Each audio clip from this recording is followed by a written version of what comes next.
ನಾವು ಸೂಸ್ಲಾ ಮಂಡಕ್ಕಿ ಮಾಡೋಣ ಅಂತ. ಇದಕ್ಕೆ ಬೇಕಾಗಿರೋ ಇಂಗ್ರೀಡಿಯೆಂಟ್ಸ್ ಬಂದ್ಬಿಟ್ಟು 2 ಹೆಚ್ಚಿರೋ ಈರುಳ್ಳಿ, ಮತ್ತು ಒಂದು 7ರಿಂದ 8 ಹಸಿಮೆಣಸಿನ್ಕಾಯಿ, 1 ಟೊಮೊಟೊ, ಕರಿಬೇವು ಮತ್ತು ಸ್ವಲ್ಪ ಕೊತ್ತಂಬರಿ, ಹಾಗೆ ನಿಂಬೆಹಣ್ಣು, ಸಾಸಿವೆ ಜೀರಿಗೆ ಒಗ್ಗರಣೆ ಕೊಡೋದಕ್ಕೆ, ಮತ್ತು ಅರಿಶಿನ, ಮತ್ತು ಇದಕ್ಕೆ ತೊಗೊಂಡಿರೋದು ತೋರಿಸಿರೋಂತಹ ಮಂಡಕ್ಕಿ ತೋರಿಸ್ಬಿಟ್ಟು ಇಟ್ಕೊಂಡಿದ್ದೀನಿ. ಇದಕ್ಕೆ ಸ್ವಲ್ಪ ಬಿಡಬೇಕು, ಈಗ ಉದ್ರುದ್ರಾಗಿದ್ದರೆ ತುಂಬ ಚೆನ್ನಾಗಿರುತ್ತೆ. ಹಾಗೆ ಇದಕ್ಕೆ ಇನ್ನೊಂದು ಇಂಗ್ರೀಡಿಯೆಂಟ್ ಅಂದರೆ ಪುಟಾಣಿ ಇರುತ್ತಲ್ಲ, ಉರಿಗಡಲೆ, ಅದನ್ನು ರುಬ್ಬಿ ಇಟ್ಕೊಂಡಿರೋ ಪೌಡರ್, ಮತ್ತು ಆಯಿಲ್. ಮಂಡಕ್ಕಿ ಹೇಗೆ ಮಾಡೋದು ಅಂತ ನೋಡೋಣ. ಫಸ್ಟಿಗೆ ಒಂದು 4 ಸ್ಪೂನ್ ಎಣ್ಣೆನ ಪ್ಯಾನಿಗೆ ಹಾಕ್ಕೊಂಡಿದ್ದೀನಿ. ಆಮೇಲೆ ಎಣ್ಣೆ ಕಾದಾದಮೇಲೆ ಇದಕ್ಕೆ ಸಾಸಿವೆ ಜೀರಿಗೆನ ಹಾಕಬೇಕು. ಇವಾಗ ಎಣ್ಣೆ ಕಾದಿದೆ. ಎಣ್ಣೆ ಕಾದಾದ್ಮೇಲೆ ಸಾಸಿವೆ ಜೀರಿಗೆ ಹಾಕಬೇಕು. ನಂತರ ಕರಿಬೇವು ಸೊಪ್ಪು ಹಾಕಬೇಕು.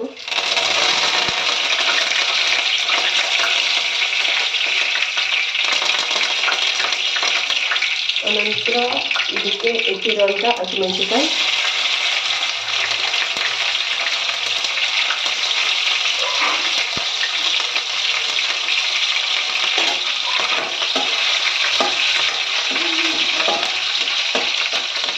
ಹಸಿಮೆಣಸಿನಕಾಯಿನ ಸ್ವಲ್ಪ ಹುರ್ಕೋಬೇಕು. ಈ ಥರ ಆಗಬೇಕದು. ಹಸಿಮೆಣಸಿನಕಾಯಿ ನಿಮಗೆ ತುಂಬ ಖಾರ ಅನಿಸಿದ್ರೆ ನೀವು ಇವಾಗ ಸ್ವಲ್ಪ ಸಕ್ಕರೆ ಹಾಕ್ಕೋಬೋದು. ನಿಮಗೆ ಖಾರ ಜಾಸ್ತಿ ಇಷ್ಟ ಇಲ್ಲಾಂದರೆ ಹಾಗೆ ಇದ್ರ ಮೇಲ್ಗಡೆ ಈರುಳ್ಳಿ ಹಾಕಬೇಕು.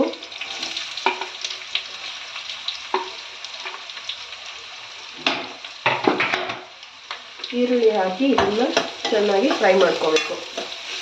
1-2 ಮಿನಿಟ್ಸ್ ಫ್ರೈ ಮಾಡ್ಕೋಬೇಕು.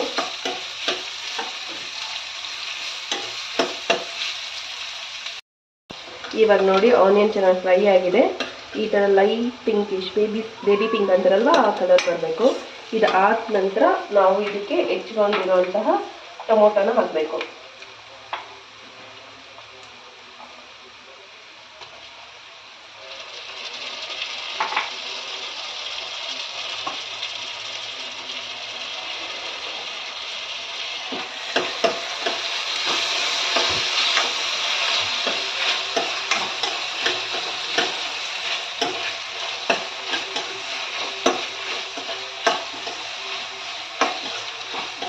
ಟೊಮೊಟೊನ ಹೀಗೆ ಚೆನ್ನಾಗಿ ಹುರ್ಕೋಬೇಕು, ಚೆನ್ನಾಗಿ ಬೇಯಬೇಕು, ಹಣ್ಣಾಗೋವರೆಗೂ ಟೊಮೊಟೊ. ಇವಾಗ ನಾನು 1 ಸ್ಪೂನ್ ಉಪ್ಪು ಹಾಕ್ತಾ ಇದ್ದೀನಿ. ರುಚಿಗೆ ತಕ್ಕಷ್ಟು ಉಪ್ಪು ಹಾಕೋಬೇಕು.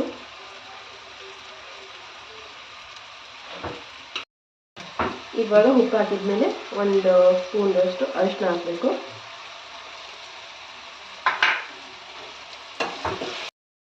ಇವಾಗ ಈ ಥರ ನೋಡಿ ಚೆನ್ನಾಗಿ ಬೆಂದಿದೆ. ಈ ಥರ ಎಣ್ಣೆ ಬಿಟ್ಟರೆ ನಿಮಗೆ ಹಾಕಿರೋ ಎಲ್ಲ ತರಕಾರಿ ಚೆನ್ನಾಗಿ ಬೆಂದಿದೆ ಅಂತ ಅರ್ಥ. ಈ ಟೈಮಲ್ಲಿ ನಾವು ಸ್ವಲ್ಪ ಕೊತ್ತಂಬರಿ ಹಾಕ್ಕೊಂಡು ಫ್ರೈ ಮಾಡ್ಕೋಬೇಕಾಗುತ್ತೆ. ಇವಾಗ ಒಗ್ಗರಣೆ ರೆಡಿಯಾಗಿದೆ ನೋಡಿ. ಈಗ ಗ್ಯಾಸ್ನ ಸ್ವಲ್ಪ ಸಣ್ಣ ಮಾಡಿಕೊಂಡು ತೋಸಿ ಇಟ್ಕೊಂಡಿರೋಂಥ ಮಂಡಕ್ಕಿನ ಇದಕ್ಕೆ ಹಾಕ್ಕೋಬೇಕು. ನಮ್ಮ ಕಡೆಗೆ ನಾವು ಮಂಡಕ್ಕಿ ಅಂತೀವಿ, ಈ ಕಡೆ ಬೆಂಗಳೂರು ಕಡೆಗೆಲ್ಲ ಪೂರಿ ಅಂತಾರೆ. ನಿಮ್ಮ ಕಡೆಗೆ ಏನಂತಾರೆ ಕಮೆಂಟ್ ಮಾಡಿ.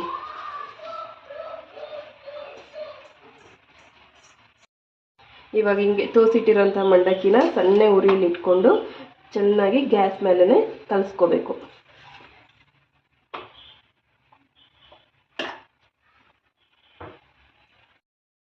ನೋಡಿ ಇವಾಗ ಈ ಥರ ಚೆನ್ನಾಗಿ ಮಂಡಕ್ಕಿನೆಲ್ಲ ಕಲಿಸ್ಕೊಂಡಾದ್ಮೇಲೆ ನಿಂಬೆಹಣ್ಣು ಹಿಂಡ್ಕೋಬೇಕು.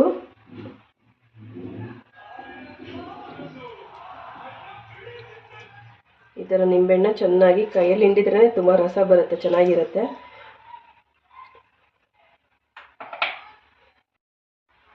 ಹೀಗೆ ಈ ಥರ ಹಾಕಿ ನಿಂಬೆಹಣ್ಣಿನ ರಸನ ಹಾಕ್ಬಿಟ್ಟು ಚೆನ್ನಾಗಿ ಇನ್ನೊಂದ್ಸಲ ಕಲಿಸ್ಕೋಬೇಕು.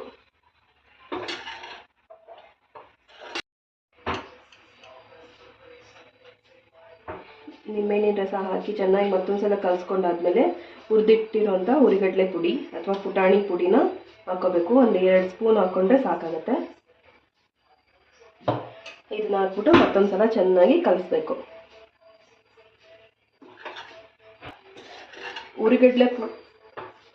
ಉರಿಗಡಲೆ ಪುಡಿ ಹಾಕೋದ್ರಿಂದ ಏನು ಆಯಿಲ್ ಹಾಕಿರ್ತೀವಲ್ಲ ಮಂಡಕ್ಕಿ ಎಲ್ಲ ಈ ಥರ ಉದ್ರಾಗಿ ಬರುತ್ತೆ ಮತ್ತು ಆಯಿಲ್ ಅನಿಸಲ್ಲ.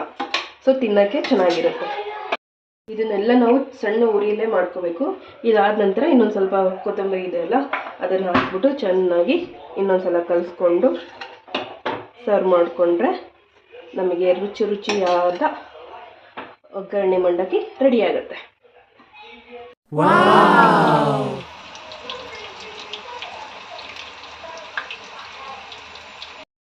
ನೋಡಿ, ಇವಾಗ ಪ್ಲೇಟಿಗೆ ಹಾಕ್ಕೊಂಡು ಸರ್ವ್ ಮಾಡಿಕೊಂಡು ಬಿಸಿ ಬಿಸಿ ಮಿರ್ಚಿ ಜೊತೆಗೆ ಮಂಡಕ್ಕಿ ತಿಂತಾ ಇದ್ರೆ ಸೂಪರ್ ಆಗಿರುತ್ತೆ. ನಿಮಗೆ ಮಿರ್ಚಿ ರೆಸಿಪಿ ಏನಾದರೂ ಬೇಕಂದರೆ ಕಮೆಂಟ್ ಮಾಡಿ.